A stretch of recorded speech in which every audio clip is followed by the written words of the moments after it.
నిన్నటి power point presentation అది హైదరాబాద్ లో ఇచ్చినట్లేదు, అమరావతిలో ఇచ్చినట్టుంది. ఆ పీపీటీ చూసిన వాళ్ళకి ఏమనిపిస్తుంది అంటే ఇది తెలంగాణ ప్రభుత్వం తయారు చేసిందా లేక చంద్రబాబు నాయుడు గారు తయారు చేసి అమరావతికి వెళ్ళి తినకు పంపిండా అనేటువంటి అనుమానం మాత్రం ఎవరికైనా కలుగుతుంది. సహజంగానే వస్తుంది. ఇలా బనకచెర్లను ఆపాలనే చిత్తశుద్ధి మీకుంటే మీరు చూపాల్సింది ఏంటిది? ఆంధ్రప్రదేశ్ ప్రభుత్వం చంద్రబాబు నాయుడు గారు కేంద్రానికి రాసిన లేఖలు, జలవనరుల శాఖకు రాసిన లేఖలు, బనకచెర్లను ఆయన ఏ రకంగా ముందుకు తీసుకుపోతున్నాడో చూపించారు. అది చూపించిందా మీరు? దాని గురించి ఎక్కడా ప్రస్తావన లేదు. చంద్రబాబు గారు బనకచెర్ల మీద కేంద్రానికి రాసిన లేఖలు కానీ ఆయన మాట్లాడిన మాటలు కానీ నీ పవర్ పాయింట్ ప్రజెంటేషన్ లో ఎక్కడ నువ్వు చూపలేదు, దానికి స్థానం దొరకలేదు. ఇప్పుడు కాళేశ్వరం ప్రాజెక్టును అడ్డుకున్నాడు చంద్రబాబు నాయుడు, పాలమూరు ఎత్తిపోతల పథకాన్ని, దిండి ఎత్తిపోతల పథకాన్ని, తుమ్మిళ్ళ లిఫ్టును, భక్తరామదాస్ లిఫ్టును, ఎన్నో తెలంగాణ ప్రాజెక్టులను నేను అడ్డుకున్నాడు. దానికి ఎందుకు నీ పీపీటీలో చూపించలేదు? ఆంధ్రప్రదేశ్ ప్రభుత్వము మన తెలంగాణ ప్రయోజనాల్ని ఎలా దెబ్బకొట్టిందో ఒక్క ముక్కనన్నా చూపించినావని నేను.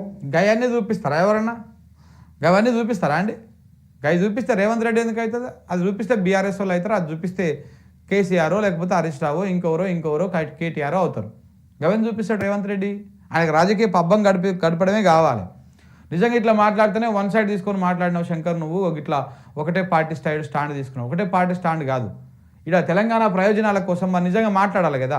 కాళేశ్వరం మీద నేను నా నోటీస్లో ఉన్నంత వరకే చెప్తాను. నేను కాళేశ్వరం మీద ఆయన మేడిగడ్డ మీద ఏమంటారు లేఖలు రాసిండు. 3వ టీఎంసీ అనుమతి కోసం మనం ప్రయత్నాలు చేస్తుంటే దాని మీద లేఖలు రాసిండు. ఎల్లంపల్లి ఏమంటారు మన సుందిల్లా బ్యారేజ్ మీద రాసిండు, అన్నారం బ్యారేజ్ మీద రాసిండు. ఇక ఆయనకు లేఖలు రాసే పనే పెట్టుకున్నాడు. ఇటు కాళేశ్వరం మీద ఎన్ని లేఖలు రాయాలో అన్ని లేఖలు రాసి ఆ అనుమతులను అడ్డుకోవడానికి చాలా ప్రయత్నాలు చేసిండు. అలాగే అటు పాలమూరు రంగారెడ్డి, ఇలా రేవంత్ రెడ్డి గారి సొంత జిల్లాకు వచ్చేటువంటి నీళ్ళు వచ్చేటిది పాలమూరు రంగారెడ్డి. ఇప్పుడు ఏ కాంగ్రెస్ పార్టీకి ఏదైతే కట్టర్ బెల్ట్గా ఉందో మహబూబ్ నగర్ కానీ, నల్లగొండ కానీ, దేవరకొండ నియోజకవర్గము, మునుగోడు నియోజకవర్గం, ఇలా ఈ 2 నియోజకవర్గాల కాంగ్రెస్ పార్టీ అధికారంలో ఉన్నది.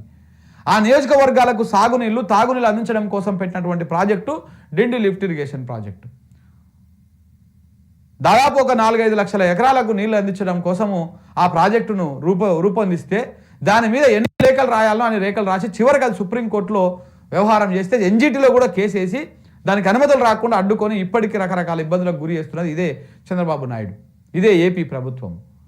ఒక్కరోజు దాని గురించి మాట్లాడాడు, ఏ రకంగా ఇబ్బందులకు గురి చేస్తున్నాడో అడగడు. ఇప్పుడు మీరు ముఖ్యమంత్రిగా అడగాల్సినటువంటి అంశాలు అవి కదా. కేసీఆర్ తిడుతున్నారు, ఓకే తిట్టండి, ఓ 0.5% కేసీఆర్ని తిట్టి 12% ఈ రాష్ట్ర ప్రయోజనాల కోసం మాట్లాడండి. అలా చేయకుండా కేసీఆర్ని తిట్టాలి, కేసీఆర్ని ఇదే పని పెట్టుకుంటే ఎట్లా? పాలమూరు రంగారెడ్డి విషయంలో కానీ, డిండిలో కానీ, లేకపోతే ఇంకా తెలంగాణలో ఉన్నటువంటి ఏ ప్రాజెక్టు మీదనైనా, ఏ లిఫ్ట్ మీదనైనా, ఏ స్కీమ్ మీదనైనా చంద్రబాబు నాయుడు గారు వ్యతిరేకిస్తూ లేఖలు రాయలేదేమో అడగండి. ఒకసారి చూపించాడు, మీ పీపీటీలో చూపించాడు. తెలంగాణకు శత్రువు కేసీఆర్ అన్నట్టుగానే చూపిస్తే ఎట్లా? అది ఎవరైనా నమ్ముతారా? తెలంగాణ సమాజం నమ్ముతుందా?